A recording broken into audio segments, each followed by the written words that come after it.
Okay, so I wanted to give my thoughts on Kavanaugh's testimony. I'll link before I had my thoughts on Ford's testimony yesterday, immediately after her testimony. This one's coming a day after Kavanaugh's testimony. Why, you may ask?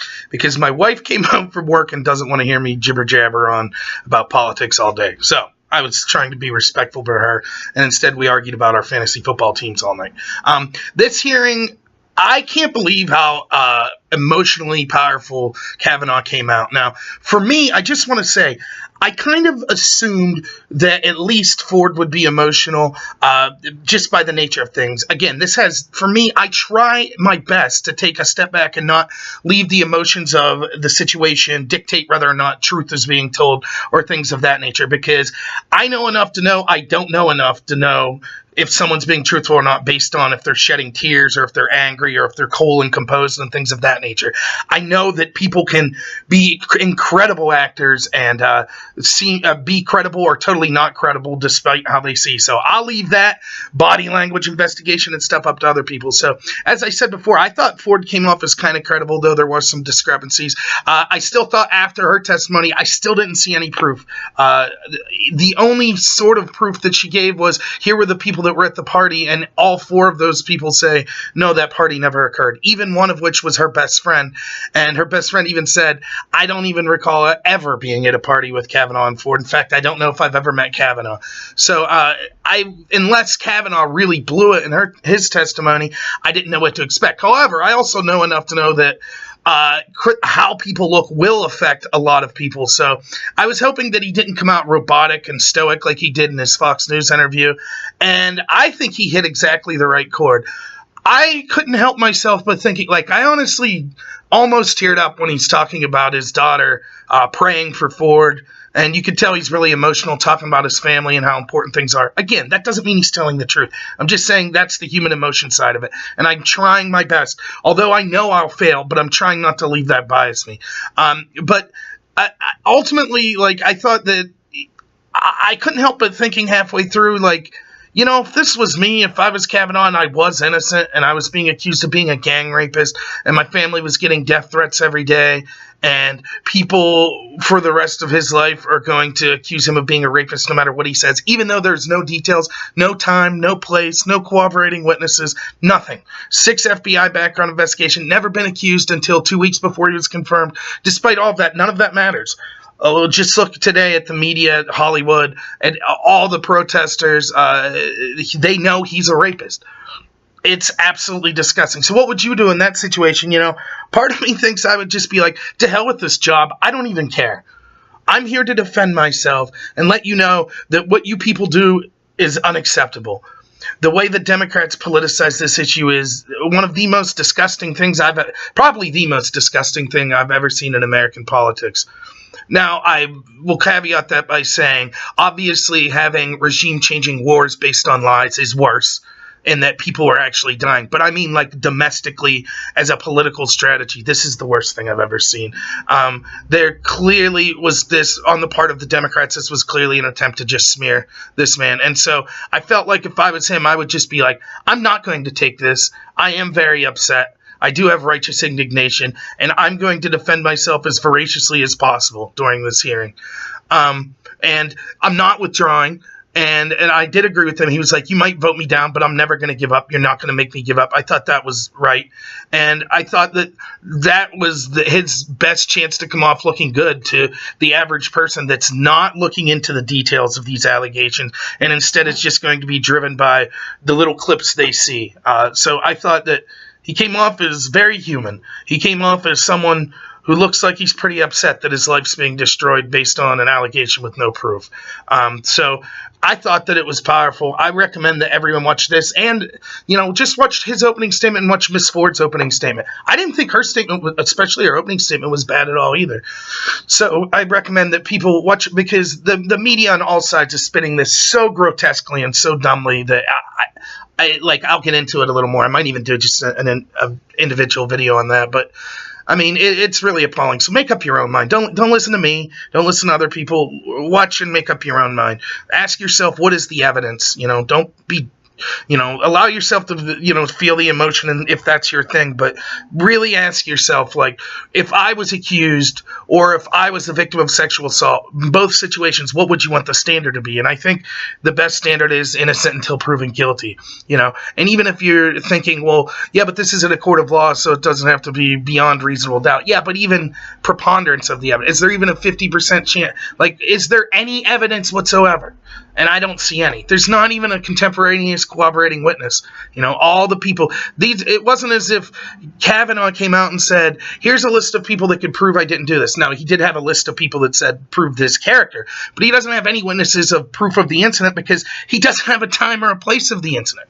So how can he say, no, here were the people that were with me that night? The only person who's afforded that is Ms. Ford, Dr. Ford, I guess I should say, and she provided people that were there, and all those people say, yeah, we don't recall any of this. So what more is there to say? Like, the Democrats are trying to be like, well, she sounded reasonable, which I think she did sound. She was definitely, I feel, caught up in more misstatements than Kavanaugh was. But even that, both are misstatements, if there were any. I just kind of feel like, what are the facts of the case still? And there are no facts. Now, to me, other than the emotion of Kavanaugh, this hearing, what it was really about was showing the absolute despicable, disgusting nature of the Democrats. And I have to say, even though I'm not the biggest supporter of his normally, I thought Lindsey Graham knocked it out of the park. He's absolutely right that this is despicable. It proves that the whole process is a disgrace. It proves that the politics of this country are just, they're unsustainable. Like, things are going to come to a clash, to a hot point. Violence is inevitable the way this is going. There is just no wiggle room. This man, there were protesters all throughout the city, all throughout the hall, screaming. Alyssa Milano's in the back. Her phone had to get confiscated. Why is Alyssa Milano in the back? Like, someone from the cast of Charmed is all of a sudden sitting here like she's some, like, influential figure in this. She's ridiculous. She's just someone who thinks that all men are guilty of something. And there she is holding up signs and politicizing this even more. Had to get her cell phone taken away by security. That's how ridiculous this has become. But anyways, let's look at specifically what the Democrats did. So basically their strategy from the get-go, I thought it was funny, after Kavanaugh's fiery opening, Feinstein, who, let's never forget, sat on these allegations for 6 weeks in an attempt to politicize it. That's all it was. The only three groups that had Miss Dr. Ford's letter was Feinstein's office, the Democratic congressman from Ford's district, and Ford's lawyers. Yet one of those three groups leaked her letter. And when the Democrats the entire time, both in Ford and Kavanaugh's testimony, are saying, all these death threats she's got is horrible. I agree, that is horrible. Who's responsible for that? Well, number one, the a-holes making death threats. But number two, the people that, against her wishes, released her letter and her name. Who was that? The Democrats. That's who it had to be. Feinstein even tries to blame Ford herself by saying, oh, well, Ford told friends, so it must have been them that leaked this. Like, this is somehow Ford's fault. Yeah, well, Ford's friends didn't have the letter. She testified to that. By the way, which I mentioned in the other video, if you look at, I wish that the Republicans would ask questions better, but if you listen carefully to Ford's testimony, why did she originally write the letter in the first place? Well, her argument makes sense. She didn't want she wanted the committee, the senators, to know before they voted of her allegations. She wasn't trying to do a criminal case or anything like that. She just said, I feel the senators ought to be aware of my allegations. She didn't want her name attached to it. She didn't want her specific letter released to them, but she wanted them to know of the allegations. So why did Feinstein not say anything to the FBI or the Senate, even keeping her name anonymous, until after this occurred? Now, here's the other thing that Lindsey Graham, I believe, pointed out, which is absolutely devastating. In the Ford testimony, they got Ford to admit that actually it was Feinstein's office that recommended to her the Katz firm, her lawyers. The Katz firm, by the way, is like super far left, Hillary supporting. Like, this is what they do. They're activists. They're interested in politics, not in their client. And I'll go on to why in a minute. So while Feinstein already recommended this lawyer, she's actually in meetings with Kavanaugh later. Doesn't bring up these allegations. She has meetings with the Senate. Doesn't bring up these allegations. Because they never were concerned about Dr. Ford. Just like the prosecutor Mitchell said at the end of her prosecution of Ford, or investigation talking to Ford, She said that the appropriate setting wasn't for 5-minute discussions like this, that she actually should have went to forensic, I forget what she called it, but basically someone whose job it is to listen to sexual abuse victims and just allow them to talk and kind of fill in here and there to get the whole story out. But instead, the lawyers that Feinstein recommended said, no, let's rush you off to a polygraph the day of your grandma's funeral, supposedly. Does that sound like people that are looking for their client's best interest? And then apparently they also didn't tell, her lawyers also didn't tell her that she didn't have to come testify in public, that the Republicans, Grassley, and the committee was willing to fly out and interview her in private in our own home. She didn't know that and said she would have rather recommended that. Why didn't her lawyers tell her that? Oh, because that wouldn't have been as politically beneficial to the Democrats if her testimony wasn't broadcast all over live television, would have it? So again, against her wishes, they went against her wishes. And I wouldn't be surprised if Feinstein, who's claiming our office didn't leak, that she's probably right, they didn't. I personally think, given the behavior of her lawyers, it was probably her lawyers that leaked her own letter. That's how disgusting these people are. They're not looking out for their client. Anyway, so Kavanaugh has every right to be indignant, but it was funny then when, after his impassioned beginning, Feinstein was the first person who got to ask him questions, and she was so meek. It was like she had nothing to say. She was just like, oh, well, don't you think we should have an FBI investigation? This was the running theme, right? This was what the Democrats, they basically had like two things going on the whole time. Three things, right? One was just saying Ford sounded credible and we need to take sexual assault victims seriously. I basically agree with that, but I'll get into why it's a little hypocritical later. But that doesn't mean that this guy's guilty. The second was this FBI claim. Well, why don't you call an FBI investigation on yourself? Well, it's obvious why, because he doesn't want to be delayed any further. He's already gone through 10 days of delays. He says, I wanted to testify immediately. If the committee calls for an FBI investigation, I'll go with that. If the committee tells me to take a polygraph, I'll do that. Whatever the committee says. The committee's already asked the FBI. The FBI was like, no, there's nothing to investigate. So now what the Democrats are trying to do when they keep saying there should be an FBI investigation, keep in mind, it's the FBI that already said, no, there's nothing for us to do. They want Kavanaugh to go to Trump and have Trump force the FBI to do an investigation. Now, isn't it funny that their criticism of Trump is, oh, he's always trying to get involved in the FBI and trying to swing things in his benefit. Now they're asking him to usurp what the FBI themselves has said and force them to do something, which is exactly what they argue against in every other instant. But because it's politically beneficial to them this time, that's what they're arguing for. And it's clearly just a delaying tactic, because once the FBI, if the FBI would do this investigation, then they would say, oh, and here's another allegation. The FBI needs to investigate all the witnesses. And if someone was like, well, that's unreasonable, they'd go, oh, so you don't care about victims of sexual violence. And so it would be drug on past the midterms, as we know is the plan from the get-go. So that's what this is all about. And what kind of person's going to call? Well, if you're innocent, you would call for an FBI investigation of yourself. Okay, well, I saw a YouTube video where a woman seems to be serious, is saying that she was at a fundraising hosted by Dianne Feinstein and was basically encouraged to talk to donors, and this one donor sexually assaulted her, and she kind of tried, there was illegal donations going on there, and she tried to kind of tell her mom and Feinstein about this, and they just brushed her off and basically covered it up. So why isn't Dianne Feinstein calling for an FBI investigation into herself? Oh, that's right, because no one wants to go through that. If you know you're innocent, that doesn't mean you automatically say, yes, I want my life turned upside down. I want to not be able to have my life move on and get death threats for weeks at a time while this goes on, and then be delayed and not be able to confirm to my lifelong goal of being on the Supreme Court. No one would do that. No one would call for that. They'd say, I'll cooperate with whatever investigation body is holding this. Right now, it's the Senate committee. I'll do what you want. I wanted to testify the next day, is what Kavanaugh said. But no, you made me wait, and I had to get death threats, and I had to hear my name get smeared left and right. Of course he's angry, and of course he's right. This is all about delaying.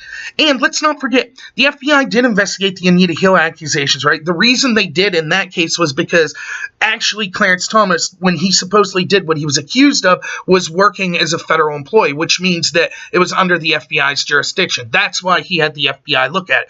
Also, we'll just leave it at that. The FBI in that situation came out and was like, we find no evidence that Clarence Thomas did any sexual abuse. How many, today and yesterday, how many of the Democratic senators just on the committee have you heard say, I believe Anita Hill? So they believe that Clarence Thomas is a sexual predator, after the FBI said there's no evidence of it. So they're absolutely full of it when they're like, well, there should be an FBI investigation, because what would happen would be, Okay, we talked to the same people that the Senate committee talked to. They gave us the same statements. We had no reason to get a warrant to, like, subpoena records of them or anything. We just took their statements. They're the exact same as what you have. Now you make a decision. And the Democrats will go, yeah, okay, we think Kavanaugh's a rapist. It's just clearly a delaying tactic. The fact that they still say Anita Hill was telling the truth after the FBI came out and said, actually, there is no evidence of guilt of Clarence Thomas, proves that this is what would happen. So this is clearly a delaying tactic. They sat on it for 6 weeks. It was part of the delay, against Ford's wishes, by the way, according to her testimony. Democrats leaked her letter, which was against Ford's wishes, because this would further enhance the chances of a delay. Her lawyers didn't tell her that the Republicans were willing to fly out and meet her to have the hearing on Monday instead of this Thursday, which was just another transparent attempt and delay. What happened between Monday and Thursday, ask yourself? Why would that be important? Well, you had 4 other allegations come out, all which are more ridiculous than the next. I've already gone through them in the video. The most ridiculous of which was some guy said that Kavanaugh assaulted some woman on a boat. Then he later had to recant. A totally anonymous person with no name or return address or anything sent a letter saying, yeah, he abused this woman, pushed her up against the wall once. That somehow gets leaked to NBC, right? That was supposed to be confidential. Gets leaked to NBC. NBC runs it like it's a legitimate story, which is another thing. The media in this, like I said, I'll do a video just on this, just how disgusting they are. So that proves that any more days of delaying it out, it's just going to be more garbage leaks, more people that are testifying it. So now all these witnesses are going to be brought in, right? Are they going to testify publicly? Are their names going to be dragged through the mud? Is Ford's friend Kaiser going to be dragged through the mud just because she has the audacity to be honest and say, I don't remember anything she's talking about this? It's so disgusting. It's ridiculous. The very people who delayed and who didn't take this seriously by sitting on it for 6 weeks and by smearing Ford's name by releasing her letter when she wanted confidentiality are now the ones talking about wanting a legitimate process. And they're up there beating their chests, their moral high ground about how they care about women. Garbage. They don't care at all. They threw this woman under the bus. It's absolutely disgusting. The third line of questioning, by the way, that was directed towards Kavanaugh was basically, hey, man, you sure you never blacked out drunk? Hey, man, you sure you never threw up drunk? What about your yearbook? What's the word boofing mean? He's like, yeah, it means farting. Oh, what's this? You say you didn't remember the end of this football score. Does that prove you were blackout drunk? Nah, it proves I was having so much fun I wasn't paying attention to the game. This is so childish. It's unbelievable. Blumenthal, the one Democrat, says as his time's expiring, do you believe that Anita Hill was telling the truth? What does that have to do with anything? He might as well have just had a sign on his forehead that said, don't take me serious, I'm a political hack. That's all that meant. What does it? You had all this time to ask Kavanaugh. They keep saying, we want Kavanaugh. We want to investigate Kavanaugh. We want to take these allegations seriously. Yet they refuse to participate in any of the calls with any of the witnesses that the Senate committee had. They refuse to ask Kavanaugh any kind of serious questions.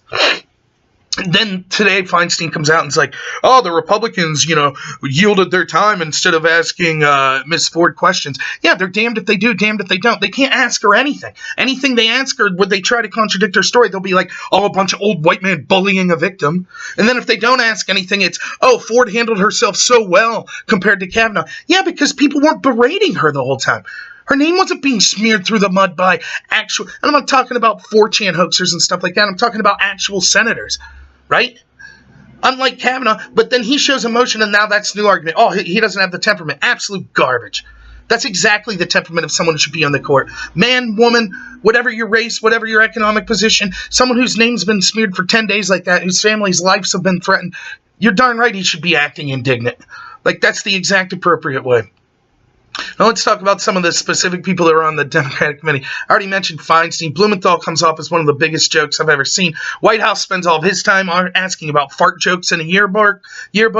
A couple of the senators did okay. They seemed a little more respectful, but they still didn't rest. They just kept, why don't you talk to the FBI? Why don't you ask the FBI? Here's what I'd like to ask. Let's get to Booker, right? I'd like to ask the Democratic senators, why aren't they calling for an FBI investigation into Cory Booker, who admitted in his own writings to groping a woman's breast arrest after she tried to shove his hands away and admitting that she was so drunk she didn't know what she was doing. That's sexual assault by their definition. Now, keep in mind, Kavanaugh, the second allegation that they're saying so serious, which is also very dubious, I feel, for reasons I've talked about before, is basically he exposed himself. Yeah, I mean, that's bad. I'm not saying that's a good thing, but I would think on the grand scheme of things, grabbing a woman as opposed to just exposing yourself to her is a worse thing. So if they think that Ramirez, that investigation is a disqualifier, means he shouldn't serve public office because if he did that, then why is Booker allowed to serve? Oh, because he has the right politics? Is that why? And then it's just so transparently stupid. Everybody knows what this is. And of course, if you get your news from, any of the mainstream media outlets, you wouldn't know this. You'd think that Kavanaugh's this temperamental jerk that just went on there being for no reason, just yelling at people and engaged in wild conspiracy theories about this being politicized against him. Or if you watch Jimmy Kimmel or something saying to cut his wiener off or stuff like that, right? Like, he's guilty. Which, by the way, I didn't mind Kimmel's joke. It's just a joke. What I thought was more offensive was just the total assumption that he's guilty.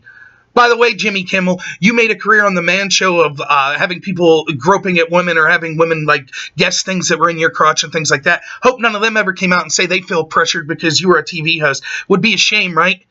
I'm sure you'd call for an FBI investigation into yourself, though, right? And step down from your lucrative television show until it was sorted out, right? It's just so stupid. And I can't believe people are taking this serious.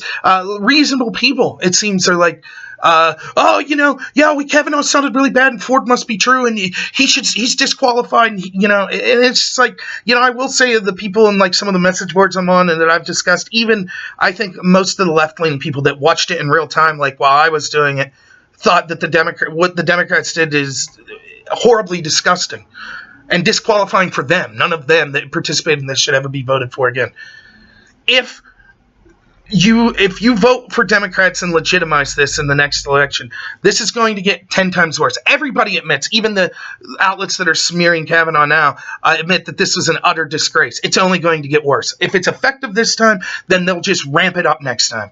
And the Republicans will start to do it as well. And then that'll be a different story, right? Why didn't one Republican have the nerve to come out and be like, excuse me, Mr. Booker, what are you discussing? What are you talking about right now? You respect women? Then why aren't you calling for an FBI investigation into yourself after your admission, not just an unevidentiated allegation, but your admission to sexually assaulting a woman? Why? Where's the investigation of that? Why aren't the Democrats incensed about wanting an FBI investigation into Keith Ellison, and he should have to step down from his duties and not run for election until that's sorted out? Of course, it's different, right? Because it's all just politics to them. The hearing today, the Democrats were grandstanding. Some of them walked out because the hearing occurred that said that there will be a confirmation vote 1:30 today. It looks like the Republicans have the vote. This is going to go through. So now it's going to be a PR war, which probably the Democrats will win because they've bought and paid for 90% of the media.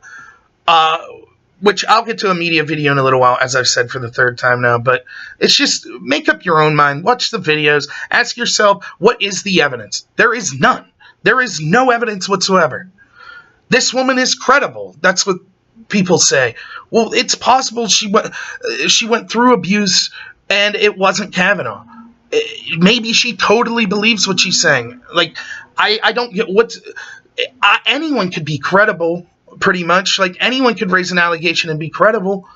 They also, by the way, the same people saying this are saying that Ivani's lady's credible, who claims to have got gang raped, continued to go back to the parties where she got gang raped, went to 10 parties after as an adult, seeing underage girls being drugged and gang raped.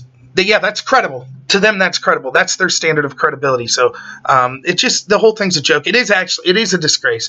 Kudos to Kavanaugh for standing up to himself. Kudos for Lindsey Graham. The Republicans should vote for this, and every one of us should reject the disgusting behavior that we saw the Democrats in this hearing.